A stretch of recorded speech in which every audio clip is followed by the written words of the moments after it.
Assalamualaikum warahmatullahi wabarakatuh.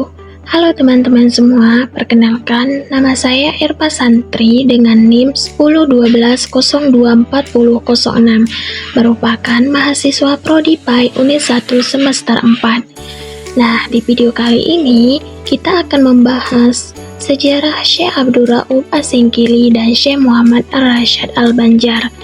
Nah, di sini nantinya kita akan membahas tentang bagaimana perjalanan pendidikan beliau, karya-karya dan pemikiran keislamannya, peran dalam dakwah dan pemerintahan, serta pengaruh dan warisan keilmuan beliau.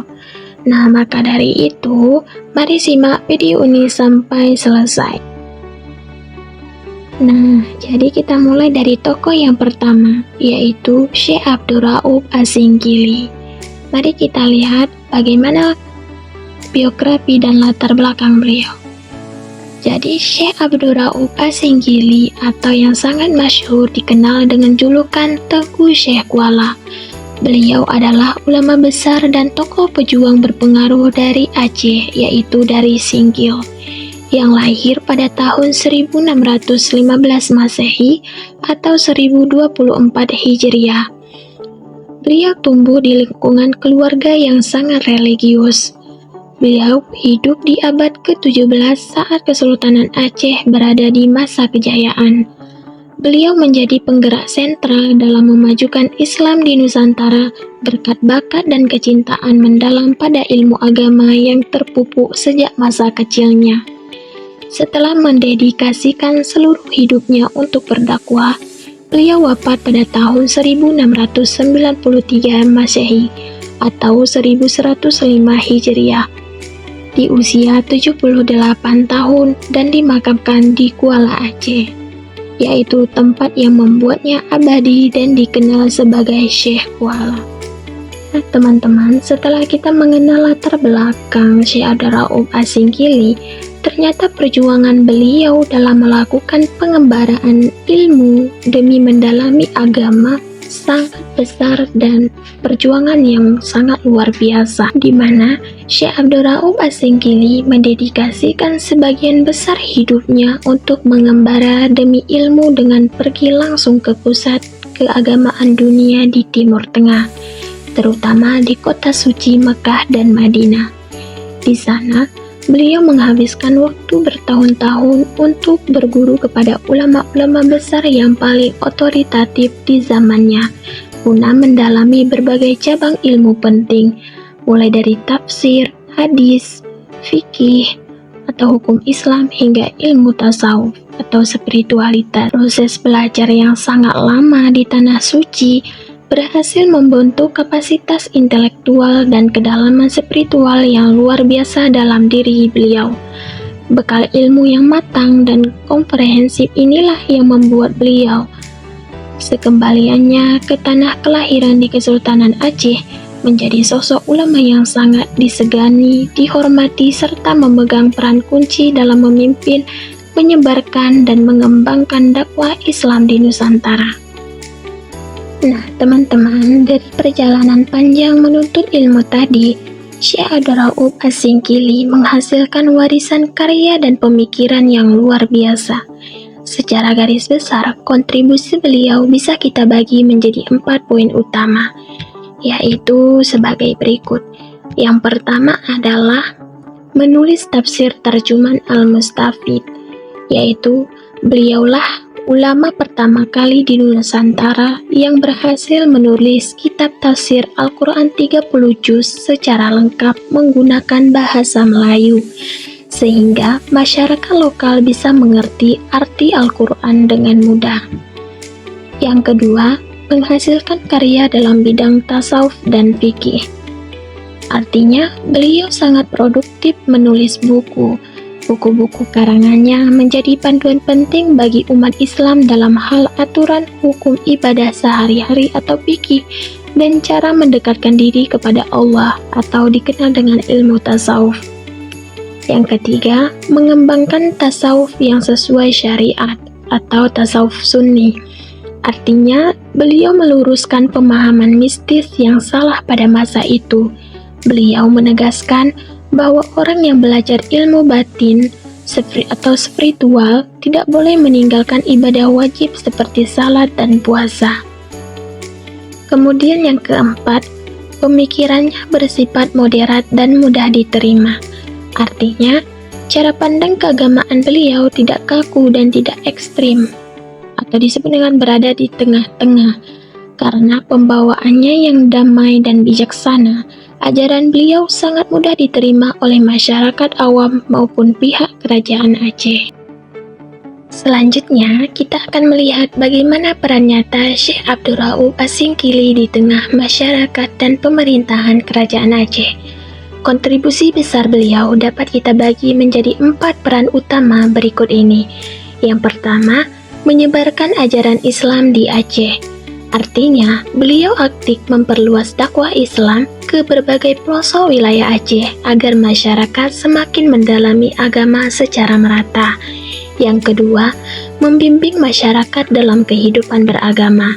Artinya, beliau bertindak sebagai pengayom dan guru yang menuntut masyarakat awam dalam menjalankan ibadah serta kehidupan sehari-hari sesuai aturan agama. Yang ketiga, menjadi mufti Kesultanan Aceh. Artinya, beliau diangkat menjadi Qadi Malik Al-Adil, artinya penasehat hukum agung, ulama tertinggi resmi di bawah pemerintahan Kesultanan Aceh. Kemudian yang terakhir yaitu memberi nasihat kepada Sultan dalam urusan agama. Artinya, beliau diangkat menjadi mufti kerajaan, yaitu bertugas memberikan pertimbangan hukum Islam dan nasihat bijak kepada Sultan ataupun Sultanah agar kebijakan negara tidak melanggar syariat. Nah, kemudian kita lanjut ke pengaruh dan warisan kesultanan dari Syekh Abdul Rauf Asingkili. Dapat kita lihat yang pertama, berpengaruh besar di Aceh dan Nusantara.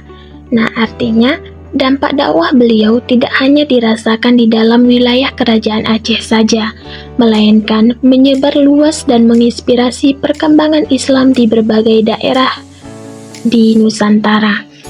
Yang kedua, karyanya menjadi rujukan ulama setelahnya. Nah, artinya buku-buku dan kitab tafsir yang beliau tulis terus dibaca, dipelajari, dan dijadikan standar acuan oleh generasi ulama-ulama berikutnya hingga ratusan tahun kemudian. Yang ketiga, membentuk tradisi keilmuan Islam yang kuat. Nah, melalui murid-murid yang beliau didik, beliau berhasil membangun budaya belajar, menulis, dan mengaji yang terstruktur, sehingga melahirkan jaringan pesantren atau dayah yang kuat di tanah air. Kemudian yang terakhir adalah mewariskan pemikiran Islam yang seimbang dan moderat.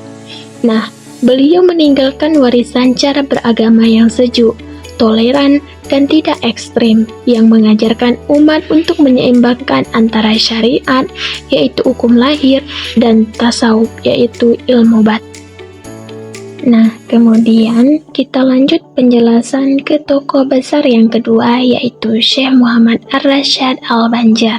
Mari kita lihat biografi dan latar belakang singkat dari Syekh Muhammad Rasyad Al-Banjar.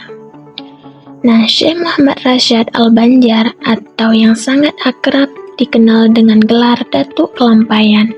Beliau adalah ulama besar Nusantara yang lahir di Lok Gabang, yaitu di Banjar, pada tanggal 19 Maret 1710 Masehi atau 15 Safar 1122 Hijriah.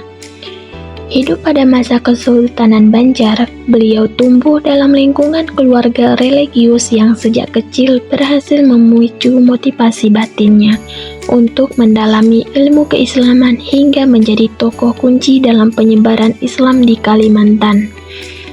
Setelah mendedikasikan hidupnya yang panjang sebagai ulama dan pelopor pendidikan, beliau wafat pada tanggal 13 Oktober 1812 Masehi atau tanggal 6 Syawal 1227 Hijriah di usia 102 tahun Masehi. Dan beliau dimakamkan di Kelampayan, tempat yang membuatnya abadi dan dikenang masyarakat hingga hari ini. Nah, setelah kita mengetahui latar belakang dan biografi singkat beliau, mari kita lihat bagaimana perjuangan besar Syekh Muhammad Ar-Rasyad Al-Banjar dalam mengembara demi mendalami ilmu agama hingga ke luar negeri. Syekh Muhammad Ar-Rasyad Al-Banjar melakukan pengembaraan ilmu yang sangat panjang dengan pergi langsung ke pusat keilmuan Islam di Timur Tengah, yaitu kota suci Mekah dan Madinah. Di sana, beliau menghabiskan waktu selama puluhan tahun untuk berguru kepada ulama-ulama besar dunia, yang pada akhirnya membentuk kedalaman ilmu serta kematangan spiritual yang luar biasa dalam diri beliau. Bekal ilmu yang matang inilah yang kemudian menjadikannya sebagai sosok ulama paling berpengaruh sekembaliannya ke tanah air untuk memajukan dakwah dan pendidikan Islam di Kesultanan Banjar. Dari bekal ilmu yang sangat matang selama puluhan tahun di Tanah Suci, Syekh Muhammad Ar-Rasyad Al-Banjar menghasilkan berbagai kontribusi penting. Secara garis besar, warisan karya dan pemikiran beliau dapat kita bagi menjadi 4 poin utama berikut ini. Yang pertama, menulis kitab Sabilal Muhtadin. Artinya, beliau berhasil menulis karya agung atau monumental berupa kitab hukum Islam yang sangat terkenal di Asia Tenggara, yaitu kitab Sabilal Muhtadin, yang bahkan namanya diabadikan menjadi nama Masjid Raya di Banjarmasin. Yang kedua, karya dalam bidang fikih bermazhab Syafi'i. Nah, fokus utama tulisan beliau adalah mendalami ilmu fikih, yaitu aturan ibadah sehari-hari dengan bersandar pada mazhab Imam Syafi'i yang merupakan mazhab mayoritas masyarakat Nusantara. Yang ketiga, pemikiran berorientasi pada syariat Islam. Nah, artinya dalam menata kehidupan masyarakat, beliau selalu menekankan pentingnya menerapkan hukum dan aturan Islam sebagai pondasi utama dalam bertingkah laku dan bernegara.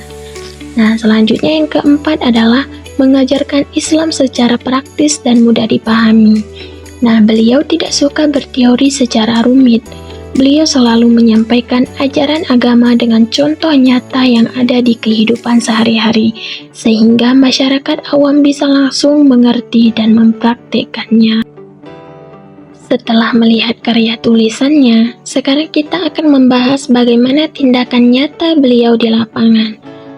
Syekh Muhammad Ar-Rasyad Al-Banjar memiliki peranan yang sangat besar dalam dunia dakwah dan pendidikan Islam, yaitu dapat kita lihat sebagai berikut. Yang pertama, menyebarkan ajaran Islam di Kalimantan.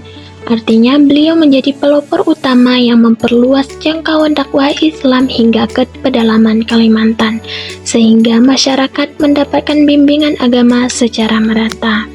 Yang kedua, mendirikan pusat pendidikan Islam. Maksudnya, beliau membangun sebuah pusat studi Islam terpadu yang terkenal dengan nama kawasan Dalam Pagar. Di sana, para santri disediakan tempat tinggal dan belajar yang menjadi cikal bakal sistem pesantren modern di Kalimantan. Nah, kemudian yang ketiga, membina masyarakat dalam pemahaman agama. Maksudnya, beliau turun langsung ke masyarakat untuk memberantas tradisi-tradisi yang menyimpang dan membimbing warga awam agar bisa menjalankan ibadah sesuai aturan Islam yang benar. Kemudian yang keempat, berperan sebagai ulama dan pendidik. Nah, artinya beliau tidak hanya menjadi penasehat kerajaan di tingkat atas, tetapi juga mendedikasikan hidupnya sebagai seorang guru yang mengajar langsung dan mencetak kader-kader ulama baru untuk masa depan. Nah, kemudian pengaruh dan kontribusi besar Syekh Muhammad Ar-Rasyad Al-Banjar di Kalimantan selama hidupnya dapat kita lihat sebagai berikut. Yang pertama, berpengaruh besar dalam islamisasi masyarakat Banjar. Nah, artinya beliau adalah tokoh utama yang berhasil mengubah pola pikir dan budaya masyarakat Banjar agar menjadi sangat identik dan melekat erat dengan nilai-nilai agama Islam. Yang kedua, karyanya menjadi rujukan hingga sekarang. Nah, kitab-kitab yang beliau tulis, terutama kitab Sabilal Muhtadin masih terus dicetak, dipelajari, dan dijadikan pedoman hukum fikih oleh umat Islam hingga detik ini. Yang ketiga, membentuk tradisi keilmuan Islam di Kalimantan. Nah, artinya, lewat jaringan murid dan institusi pendidikan yang beliau rintis, beliau berhasil menciptakan budaya mengaji, menulis, dan melahirkan generasi ulama baru yang terstruktur di Kalimantan. Kemudian yang terakhir, dikenal sebagai ulama besar Nusantara.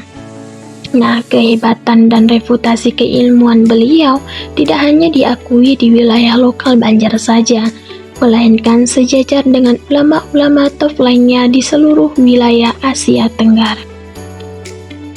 Nah teman-teman, setelah kita mengupas tuntas sejarah perjuangan kedua tokoh tadi, berikut adalah kesimpulan utama dari sejarah kedua tokoh tersebut. Bahwasannya, Syekh Abdul Rauf As-Singkili dan Syekh Muhammad Ar-Rasyad Al-Banjar merupakan dua pilar ulama besar Nusantara yang memiliki kesamaan latar belakang, yaitu menimba ilmu selama puluhan tahun di Timur Tengah dan berhasil melahirkan karya monumental yang legendaris seperti kitab Tarjuman Al-Mustafid dan kitab Sabilal Muhtadin.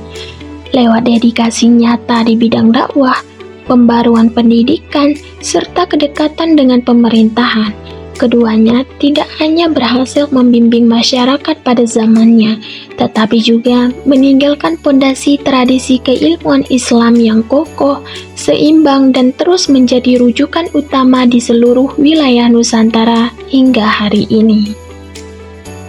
Inilah penjelasan sejarah singkat dari Syekh Abdul Rauf As-Singkili dan Syekh Muhammad Ar-Rasyad Al-Banjar.